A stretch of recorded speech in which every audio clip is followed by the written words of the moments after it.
Sidang demi sidang terus bergulir di Pengadilan Negeri Jakarta Selatan. Luapan emosi demi luapan emosi terus membuncah bersama tangis yang terus pecah baik dari kubu Fairuz Arafik maupun Ray Utami. Namun di tengah nelangsa dua kubu, di luar jalur hukum nyaris tak ada titik temu.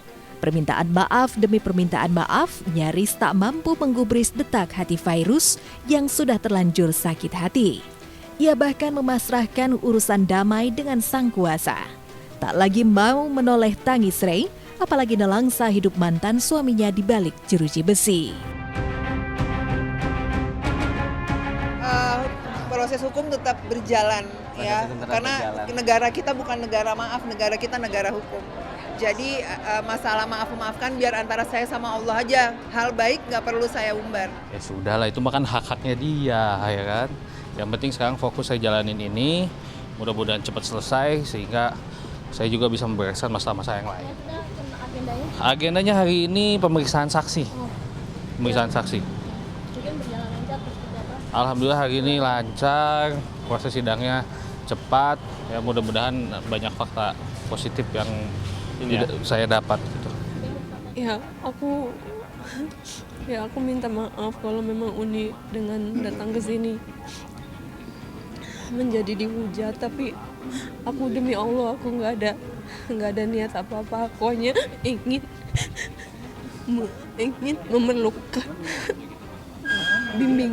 bimbingan yang aku belum tahu dari siapa, karena di dalam tahanan aku belajar sendiri kan, jadi aku belum tahu siapa yang bisa aku tempat belajar dan tempat curhat, tempat aku dibimbing gitu. Jadi aku merasa sangat bodoh karena masih sedikit ilmu. Mungkin Uni lebih banyak pengalaman, bisa berbagi tentang ayat-ayat Allah, hadis-hadis atau kisah-kisah sahabat Nabi yang bikin aku tenang menghadapi perkara ini. Karena seorang Nabi sekalipun pasti punya cobaan yang berat. Kisah-kisahnya, jadi dengan cerita-cerita kisah-kisah Nabi itu menginspirasi aku untuk tetap kuat.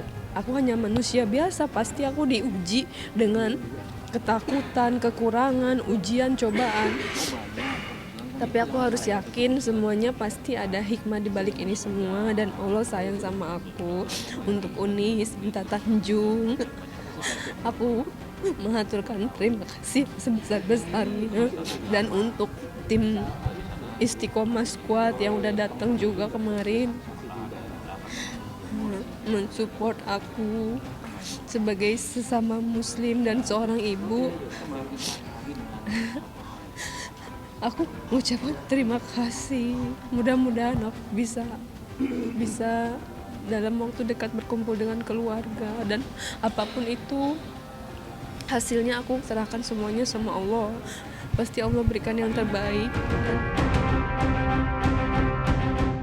Bahkan bukan hanya soal ajakan damai dan pintu maaf yang tak digubris. Ikhwal keinginan Galih yang masih ingin memeluk dan mengasuh buah hatinya kelak pun Fairuz tak ingin meladeni. Ia sudah sepenuhnya mempercayakan pada suaminya, Sony Septian. Karena pas menurut saya yang besarin dia, saya yang berjuang buat dia. Saya pernah menjadi ibu tunggal yang membesarkan dia, berjuang buat dia. Jadi saya tahu bahwa Sony adalah bapak yang baik buat dia gitu. Jadi sebagai seorang ibu yang mengandung dia dan membesarkan dia, saya pasti nggak bakal salah insting saya gitu. Karena saya merasakan bahwa Sony benar-benar memperlakukan Fas seperti anaknya sendiri, nggak ada perbedaan sama sekali. Sayangnya luar biasa, saya tahu banget itu. Tidak masalah sih, saya nggak masalah sih, nggak mempermasalahan itu.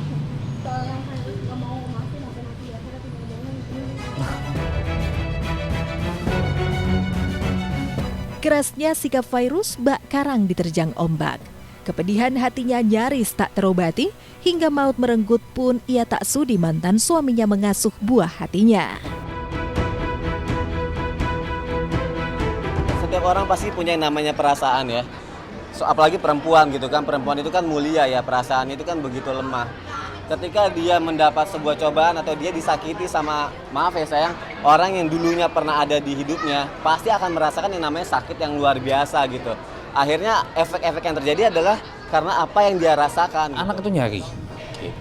Itu aja sih komentarnya. Kalau emang dia tidak mau ya sudah. Tapi kan anak kalau nyari gimana?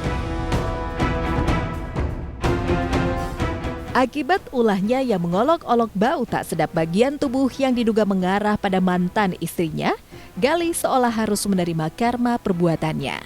7 bulan sudah nelangsa di balik jeruji besi. Ceritanya semakin lengkap setelah istri sirinya Barbie Kumalasari yang tengah tenggelam dalam gelimang nikmatnya popularitas, justru dikabarkan akan segera menyudahi perannya sebagai istri Galih. Ya sebenarnya sangat disayangkan sih, sebetulnya kita juga nggak ada planning untuk pisah ya, cuman karena ada satu omongan yang aku ngerasa itu diomongin berkali-kali dan tidak pantas menurut aku, dan akhirnya yang aku perjuangkan selama ini kan kayak jadi sia-sia gitu. Jadi aku ngerasa ya udah, kalau emang dia ngerasa itu sia-sia ya buat apa juga aku capek-capek kan gitu. Ya sih nggak mau komentar masalah itu. Sesumbar apapun Kumala akan menemani Galih dalam senang maupun susah, janji yang pernah terucap oleh sang ratu viral itu ternyata rapuh. Ia kabarnya sudah kepincut pria bule hingga tega meninggalkan sang suami yang masih merana di balik jeruji besi. Udah 4 tahun sih begitu terus ya. Kan di luar itu sih dia baik ya, dia baik, dia setia, baik. Kita juga nggak ada orang ketiga, tapi lebih ke ada hal ya, konsep kehidupan lah yang sebetulnya dia kan laki harus butuh fight lagi, butuh pemikiran yang panjang, butuh sesuatu terobosan apa.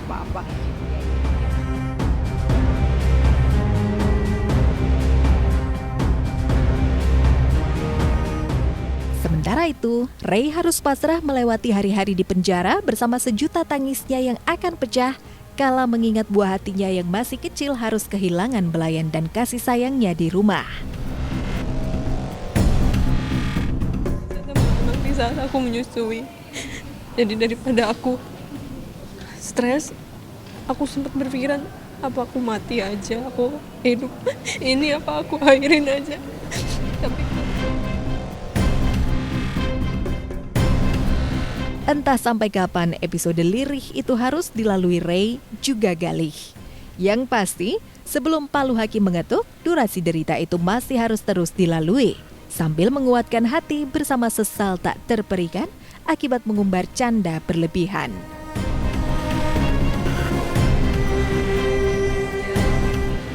aku kan belum tahu ya keputusannya nanti bagaimana. Aku pasti jalanin. Yang pasti selama aku belum bisa ketemu anak, aku pasti akan bilang unik kalau ada waktu. Tolong besuk anak aku titip dia.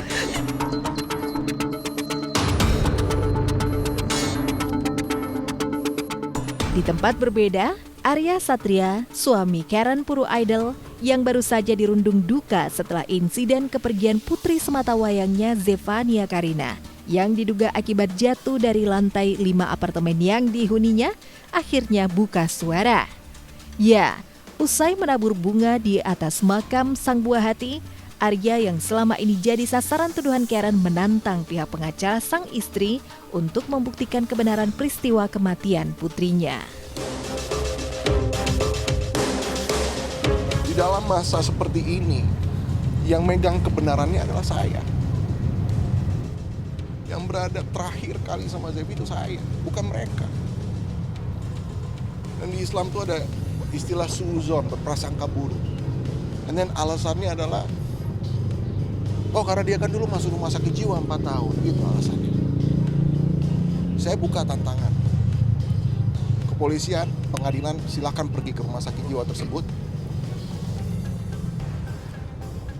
Dan saya jamin pengadilan dan kepolisian tidak akan menemukan file saya 4 tahun atau mendekati 4 tahun atau lebih dari 4 tahun atau pas 4 tahun, nggak akan nemuin mau pengadilan atau kepolisian. Saya peduli soal apa? Cuma satu yang saya peduli. Saya peduli untuk bisa mengungkap kebenaran.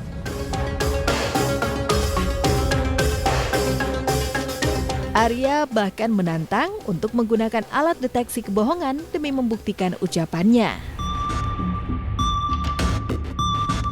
Sekarang gini aja, kita tanding nih. Kita pakai lie detector, kasih satu pertanyaan sama saya atau dua pertanyaan. Pakai lie detector dari Jepang, dari Rusia, dari Amerika. Tes dulu 100 pertanyaan. Puas? Puas.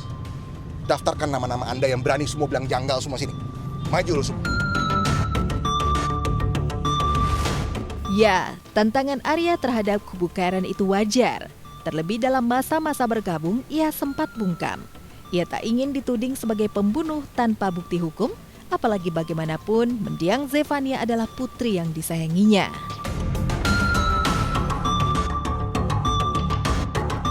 Kalau jawaban saya benar, saya bukan pembunuh. Apa ganjarannya buat kalian? Apa? Kalian udah jelek-jelekin nama saya. Tapi kalau saya memang jawabannya salah ketika saya bohong, seketika boleh hukum mati saya. Karena ini urusan nyawa. Saya berani taruh nyawa saya di sini.